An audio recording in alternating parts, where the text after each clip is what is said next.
I don't know if I have this or not. I can see you all better. Oh, hello, everyone. Mr. President, Madam Vice President, all the friends of democracy, justice, love, and hope who are here today. And thank you, President Harry Johnson, for your kind introduction. To you and Chairman Guy Vickers, thank you for bringing us together for this beautiful event in your organization's stewardship of these tributes to Dr. King. Let's hear it for Harry Johnson and Guy Vickers. That's an applause line. It's always a thrill. I'm sure I can speak for everyone here.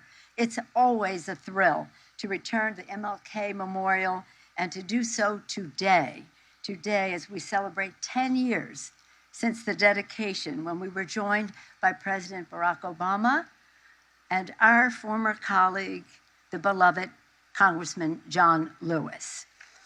On that day, John Lewis said this. He referred to the monument as a monument to peace, to love, and to nonviolent resistance on the front yard of America, to symbolize the cornerstone of our true democracy.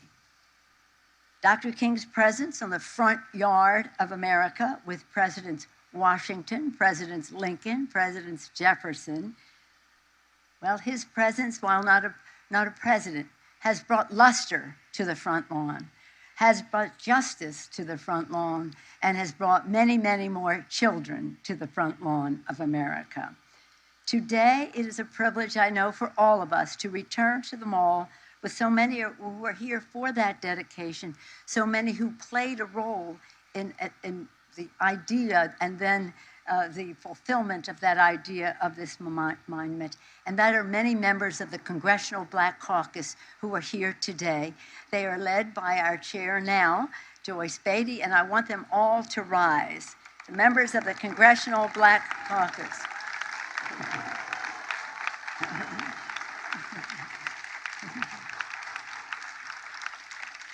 Thank you for your leadership, and I also want to thank Reverend Martin Luther King III, Mark Mariel, former Mayor Mariel, and Mayor Muriel Browser for their participation. And isn't it a thrill and an honor to be here, a privilege to be here with President Biden today? Thank you, President Biden. And how proud are we that we are here with the first woman and the first African-American Vice President of the United States.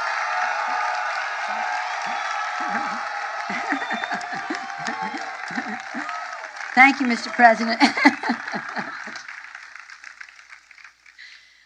Nearly 60 years ago, well, it was actually 58, I remember because I was here, but I couldn't stay to see the speech because I had to leave to go get married. So now I know how many years ago it was because that's how many years I've been married.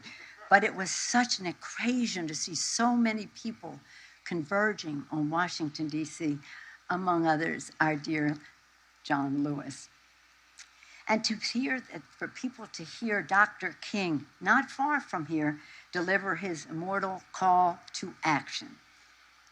Now, he said, is the time to make real the promises of democracy. Now is the time to make justice a reality for all of America's children. So as was said, I'll speak about that democracy. We must make real the promises of democracy for families lacking affordable health care, child care, lacking good paying jobs with dignity and justice. We must make real the promise of democracy for Americans denied their right to vote and have equal justice under the Constitution. We must make real the promise of democracy for communities of color facing police violence and racial injustice. We must make real the promise of democracy for our children who deserve a safe, secure, healthy housing and a future, and who face environmental injustice. In his books, Strength to Love, Dr. King said, God never intended for one group of people to live in superfluous, inordinate wealth while others live in abject, deadening poverty. That challenge, that call to action, could not be more important than it is today as our president proceeds to build back better. Dr. King often preached that change does not roll out on the wheels of inevitability, but comes through continuous struggle. From the earliest days of our democracy, freedom-loving people have struggled to create change for our nation. Indeed, the story of America is the story of ever-expanding freedoms in our country. Strengthened by the vision and inspiration and leadership of President Joe Biden, and it's an applause line, okay? And with the great leadership of Vice President Kamala Harris, strengthened by the leadership, inspired by the activism of millions of Americans across the nation who are crying out for hope, love, justice, and democracy, and blessed by the example of Dr. King, let us strive to make real his dream and make real the promise of democracy for justice, hope, and love. Thank you all very much.